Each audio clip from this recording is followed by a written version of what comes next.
poisoning their neighbor's pets, because that would just make you look like a complete liar.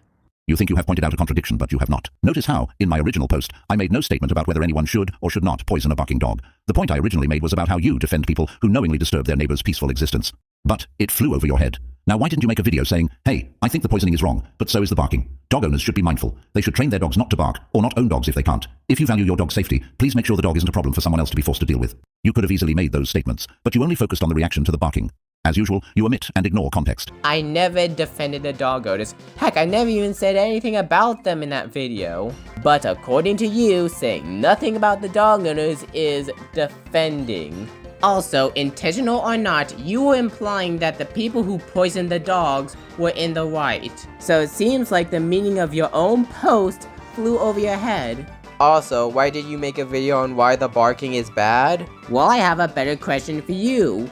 Why didn't you write in your post, people who let their dogs bark are bad, but people who try to poison them are also in the wrong?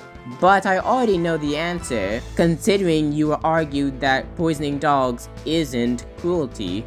Even if I had said these actions were justified, that is not an endorsement of abuse. Because poisoning a dog because it's making your life a living hell is not abuse. It would be a response to abuse. The barking itself and the dog owner's enabling of it is the abuse. You are incredibly naive if you believe politely asking the neighbor with the dog to shut their dog the hell up or calling the authorities is enough to resolve the matter. In real-world practice, many have tried this with no results. The barking just continues. And let's not play stupid here. Everyone knows dogs bark their heads off, and they can keep this up for hours and hours. You should consider the distinct possibility that in cases such as those, people are simply out of options. It is clear you do not value sanctity of the home. It absolutely is animal abuse, you backwards clown. You are directly harming the animal. And in a lot of cases, being poisoned is not a pleasant way to go out.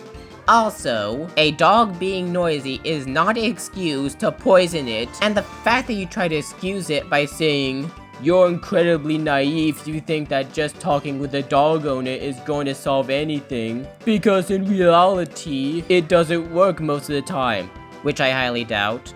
So they have no choice but to poison them. You're a little sociopath if you think that's the way to do it.